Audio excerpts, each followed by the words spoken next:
पहला क्वेश्चन है, Kishore product under Mudra covers loans above 50,000 and up to 1 lakh, what does you in Mudra stands for. आपको पता है जो मुद्रा लोन होता है उसमें 3 प्रोडक्ट होते हैं, ठीक है, शिशु, किशोर और तरुण, ठीक है। तो जो किशोर होता है वो कवर करता है 50 लाख से 1 लाख तक। तो आपको बताना है यू क्या होता है मुद्रा में, तो यू होता है units, option A. And the correct answer is micro units development and refinance agency, ठीक है। देख लो इसका फुल फॉर्म अच्छे से, micro unit development and refinance agency. अगला देख, SDR refers to a type of monetary reserve created by IMF 1969 that operates as a supplement to the existing money reserves of member country। तो SDR क्या है, ये एक type का monetary reserve currency है जो कि IMF ने क्रिएट करा था 1969 में, जो कि ऑपरेट करता है सप्लीमेंट की तरह existing money reserve of member country. जो भी IMF के मेंबर कंट्री है उनके लिए सप्लीमेंट की तरह वो ऑपरेट करता है। तो आपको बताना है आर क्या होता है SDR में, तो आर होता है राइट्स, ठीक है, ऑप्शन बी। और इसका पूरा फुल फॉर्म देख लो, स्पेशल ड्राइंग राइट्स, ठीक है, याद रखना है, special drawing rights SDR। RBI regulates the UPI. What does P stand for in UPI? RBI जो है रिजर्व बैंक ऑफ इंडिया, वो UPI को रेगुलेट करता है। तो आपको बताना है P क्या होता है UPI में, very easy question. So P is payment, option B. और UPI का फुल फॉर्म है यूनिफाइड पेमेंट इंटरफेस, ठीक है, देख लो इसका अच्छे से। नेक्स्ट देखते हैं, the base year used for WPI prior to 2011-12 was 24/5, ठीक है। आपको पता है कि जो WPI है उसका बेस ईयर 2011-12 से पहले जो बेस ईयर था वो था 2004-5, ये बेस ईयर था, ठीक है। What does I stand for in WPI? WPI में I बताना क्या होता है, तो I is index and WPI is wholesale price index, ठीक है, ये रही। WPI होता है wholesale price index. WPI, CPI, ये सब बहुत इंपॉर्टेंट टर्म्स है, अभी वो भी आएगा आगे, ठीक है। नेक्स्ट देखो, BIC is a unique identifier for a specific financial institution. BIC क्या है, ये एक यूनिक आइडेंटिफायर है एक स्पेसिफिक फाइनेंशियल इंस्टीट्यूशन के लिए। तो आपको बताना है कि C क्या है BIC में, ठीक है, व्हाट डज C रिप्रेजेंट्स, तो C is code, option B. और BIC का पूरा फुल फॉर्म है बैंक आइडेंटिफायर कोड, ठीक है, देख लो अच्छे से, B for bank, I for identifier, C for code, ठीक है। कुछ भी आ सकता है, I का भी पूछ सकते हैं, B का भी पूछ सकते हैं, तो पूरा फुल फॉर्म याद रखना अच्छे से, ठीक। नेक्स्ट देखते हैं, a loan becomes an NPA when the interest, principal or installment remains overdue for a period of over 90 days। तो कोई भी लोन NPA बन जाता है अगर इंटरेस्ट, प्रिंसिपल या फिर इंस्टॉलमेंट ओवरड्यू हो जाता है, कब तक, 90 डेज तक के लिए, ठीक है। What does A represent N NPA? Very easy question, ठीक है। A होता है एसेट्स, ठीक है, इसका फुल फॉर्म सबको पता होना चाहिए, it is non performing assets. NPA are non performing assets. Next देखते हैं, WMS scheme was designed to meet temporary mismatches in the receipts and payments of the government। WMS scheme को design करा गया था ताकि वो टेम्पररी मिसमैचेस को meet कर सके, ठीक कर सके रेसिप्ट और पेमेंट में जो भी गवर्नमेंट के होते हैं, ठीक है। तो M बताने आपको WMA में क्या होता है, what does M represents in WMA? So M is means, option B, ठीक है। और WMA का पूरा फुल फॉर्म देखें तो वो होता है वेज एंड मीन्स एडवांसेस, ठीक है, सी। नेक्स्ट देखिए, so next question, NPCI an umbrella organization recognized under Payment and Settlement Act 2007। NPCI क्या है, पहली बात तो एक चीज और याद रखना कि it is an umbrella organisation for all the retail payment system in India. India में जितने भी रिटेल पेमेंट सिस्टम है उसके लिए एक अम्ब्रेला ऑर्गेनाइजेशन है ये क्वेश्चन डायरेक्टली आ जाता है, ठीक है। तो ये रिकॉग्नाइज के इसमें के अंडर है, किस एक्ट के अंदर है, पेमेंट एंड सेटलमेंट एक्ट 2007। तो आपको बताना है P क्या है NPCI में, ठीक है। सो P is national payment corporation of India, मतलब A, ठीक है। तो इसका पूरा फुल फॉर्म देख लो, national payment corporation of India, ठीक है, ये इसका पूरा फुल फॉर्म है। NPCI का हेडक्वार्टर्स याद रखना, इसका हेडक्वार्टर है मुंबई में, ठीक है।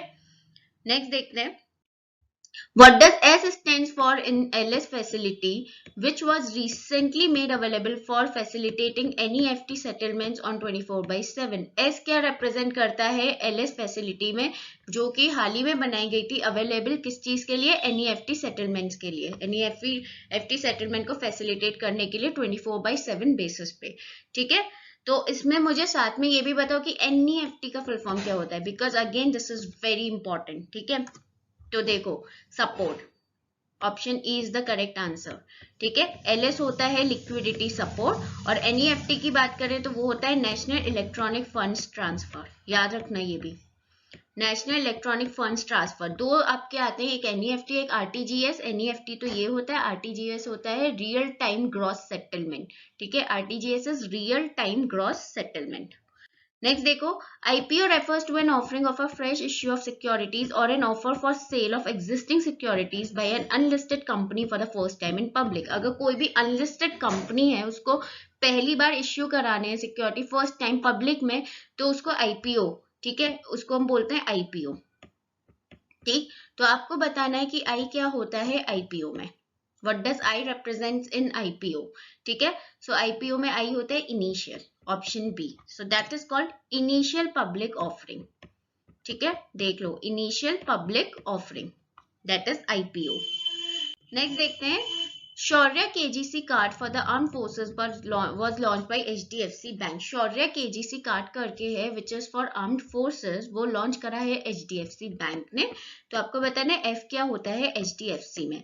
अगेन इंपॉर्टेंट, HDFC, ICCI, इन सबके फुल फॉर्म्स इंपॉर्टेंट है और एग्जाम में पूछ लिए जाते हैं, ठीक है। सो F होता है इसमें फाइनेंस, ठीक है, ऑप्शन ई।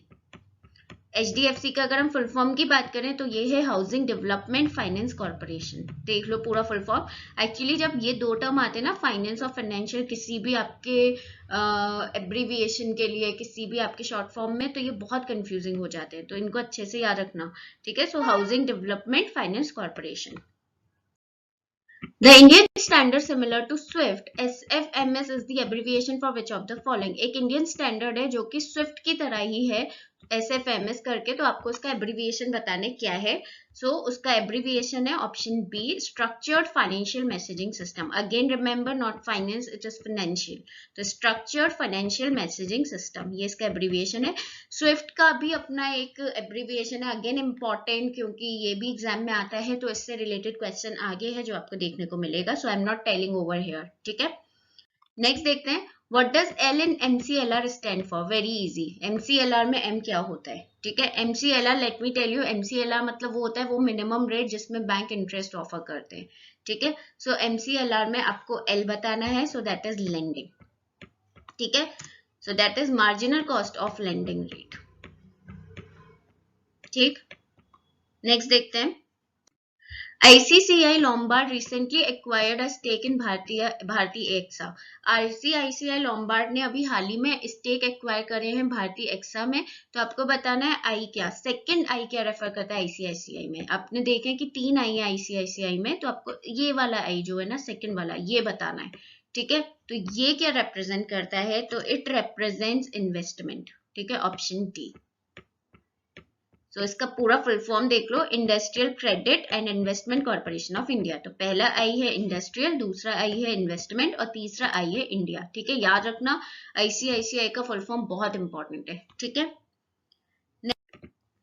सो यहाँ पे आपको नेक्स्ट क्वेश्चन में बताना है, सिंपल है, FII का फुल फॉर्म, ठीक है। What is FII stands for. Basically FII में आपको F बताना है, आपको यहाँ इंस्टीट्यूशनल इन्वेस्टमेंट ऑलरेडी दिया हुआ है। सो F क्या होता है, सो F is option D, foreign institutional investment, ठीक है। फॉरेन इंस्टीट्यूशनल इन्वेस्टमेंट होता है FII और FDI, ये दोनों टर्म्स बहुत इंपॉर्टेंट है, और जनरली ये टर्म्स जब आप इंटरव्यू वगैरह में जाते हो ना, तो इनके डिफरेंस पे आते हैं कि what is the difference between FDI and what is the difference between FII, ठीक है। नेक्स्ट देखते हैं, स्विफ्ट कोड कंसिस्ट ऑफ 8 और 11 कैरेक्टर। लो, आपका स्विफ्ट कोड आ गया। अब बताओ, स्विफ्ट कोड का जो होता है इसमें 8 या 11 कैरेक्टर होते हैं, ठीक है। What does I represent in SWIFT. I बताना है क्या रिप्रेजेंट करता है स्विफ्ट में, पूरा इनफैक्ट फुल फॉर्म बताओ क्या होता है। So I represent inter bank, option E. Inter और इंट्रा बैंक पे कंफ्यूज मत होना, ठीक है, इंटर बैंक। इसका पूरा फुल फॉर्म देखो, society for world wide inter bank financial telecommunication, ठीक है। ये इसका पूरा फुल फॉर्म है, society for world wide interbank financial telecommunication. इसमें जनरली अगर एग्जाम की बात करूं तो एक तो आईसिट आ जाता है, फाइनेंस F का भी आ सकता है कि F क्या रिप्रेजेंट करता है, और T का भी आ सकता है कि T क्या रिप्रेजेंट करता है, ठीक है। तो इसका पूरा फुल फॉर्म याद रखना है, इंपॉर्टेंट है। सो नेक्स्ट देखो, आरबीआई को फॉलो करते हुए इरडाई ने भी अलाउ कर दिया इंश्योरेंस कंपनीज को कि वो वीडियो बेस्ड केवाईसी कर सकता है, ठीक है, to use video based KYC. KYC is know your customer, ये भी इंपॉर्टेंट है, इसका भी फुल फॉर्म आ जाता है KYC is know your customer. तो आपको ए बताना है इरडाई में ए क्या होता है। Let me tell you, IRDAI जो है वो इंश्योरेंस कंपनीज को रेगुलेट करता है, ठीक है, तो basically this is a regulatory body, ठीक है। तो आपको बताना है कि ए क्या है, तो ए इज अथॉरिटी, ऑप्शन सी, ठीक है। इसका फुल फॉर्म देखो, insurance regulatory and development authority of India, this is the full form for IRDAI. और इसका हेडक्वार्टर याद रखना है, इसका हेडक्वार्टर है हैदराबाद में, ठीक है। नेक्स्ट देखते हैं, what does L in CAMELS a rating system used by regulatory banking authorities stand for, ठीक है। L क्या है कैमल में, जो कैमल क्या है, ये एक रेटिंग सिस्टम है जो कि रेगुलेटरी बैंकिंग अथॉरिटी यूज करती है, ठीक है। तो इसमें बताना है आपको व्हाट इज L, तो L इज लिक्विडिटी, ऑप्शन बी, ठीक है। कैमल का पूरा फुल फॉर्म देख लो, बहुत इंपॉर्टेंट है। C is capital adequacy, A is asset quality, M for management, L for liquidity and S for sensitivity, ठीक है, याद रखना है, ये अच्छे से देख लो इसका पूरा फुल फॉर्म, बहुत इंपॉर्टेंट है, ठीक। नेक्स्ट देखते हैं, FCNR accounts allows only term deposits. What is the full form of FCNR? FCNR account जो होते हैं वो सिर्फ टर्म डिपॉजिट्स को अलाउ करते हैं, यानी कि foreign fix deposit and recurrent deposit, सिर्फ एफडी और आरडी, यही तो आपके टर्म डिपॉजिट होते हैं, ठीक है। और डिमांड डिपॉजिट कौन से होते हैं, वो होते हैं आपके करंट अकाउंट और सेविंग अकाउंट, ये आपके डिमांड डिपॉजिट में आते हैं। तो आपको फुल फॉर्म बताना है FCNR का, ये आपका नॉन रेजिडेंट अकाउंट है, ठीक है। बेसिकली मैंने आपको हिंट भी दे दिया, तो ये है foreign currency non resident account, option B. ये जितने भी आपके नॉन रेजिडेंट अकाउंट है ना, इनके फुल फॉर्म और इनके बारे में जरूर पढ़ लेना, बहुत इंपॉर्टेंट है, ठीक है। नेक्स्ट देखो, ATM which are set up and owned by a non-bank entity is called WLA. ATM जो कि नॉन बैंक एंटिटी सेटअप करती है, उसको ओन करती है, उसको हम WLA बोलते हैं। तो आपको L बताना है WLA में, WLA में A क्या होता है बेसिकली, सॉरी L क्या होता है बेसिकली, ठीक है। तो L होता है लेबल, ऑप्शन सी, और WLA का पूरा फुल फॉर्म है व्हाइट लेबल ATM, ठीक है। These are called white label ATM which are set up and owned by a non-bank entity. अगला देखो, APR कैन बी फिक्स्ड और वेरिएबल टाइप। APR जो चीज है वो फिक्स भी हो सकती है और वेरिएबल भी हो सकती है। फिक्स APR में क्या होता है कि जो इंटरेस्ट रेट होता है वो सेम होता है through out the term of the loan और मॉर्गेज, जो आपका इंटरेस्ट रेट होगा वो सेम होगा through out the term of loan, loan के पूरे टर्म और मॉर्गेज के पूरे टर्म में। और वेरिएबल APR में क्या होता है कि जो इंटरेस्ट रेट होता है वो चेंज होता है without any notice based on other factors like prime rate, ठीक है। तो वो विदाउट नोटिस आपका चेंज होता है, जो कि अदर फैक्टर पे डिपेंड करता है which are like prime rate. तो आपको बताना है ए क्या है APR में, what does A represents in APR, again an important one. So A is annual, option A.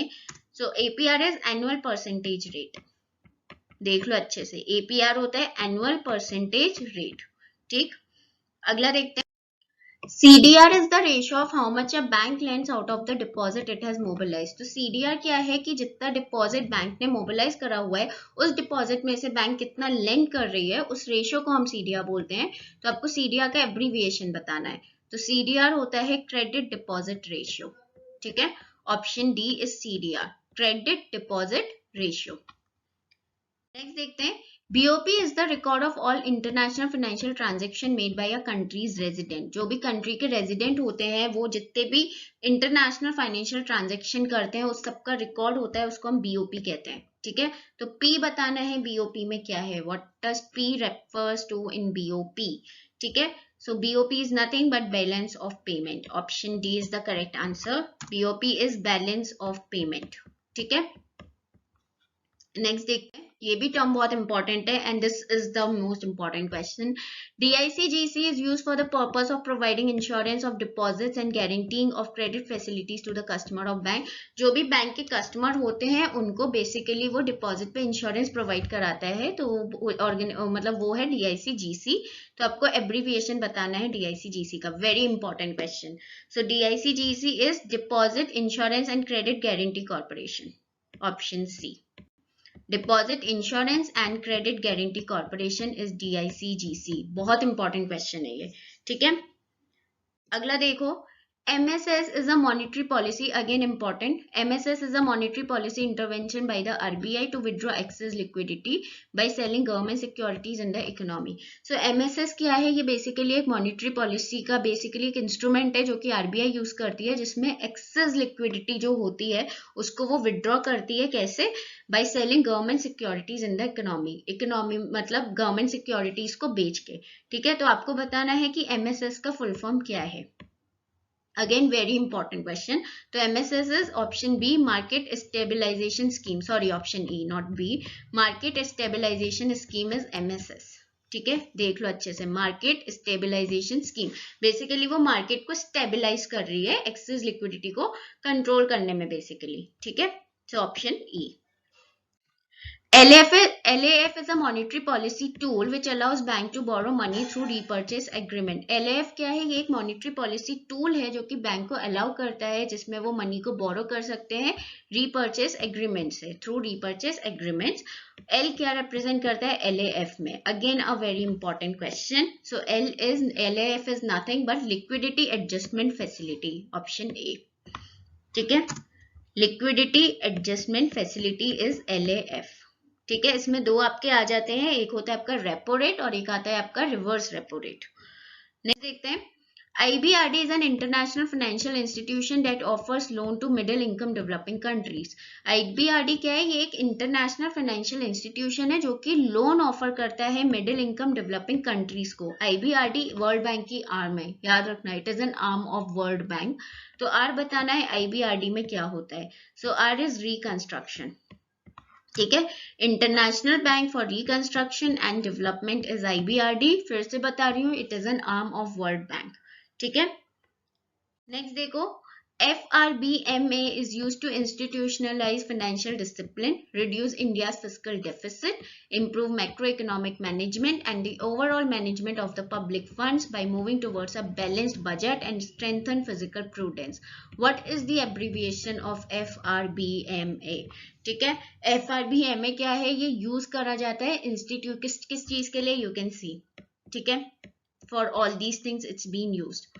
ठीक है, किस तरीके से? By moving towards balance budget, balance budget के टुवर्ड्स मूव करने से, एंड स्ट्रेंथन फिस्कल प्रूडेंस. ठीक है, तो आपको बताना है इसका full form. So it is fiscal responsibility and budget management act. Option D, that is FRBMA. ठीक है, fiscal responsibility and budget management act. Next देखते हैं.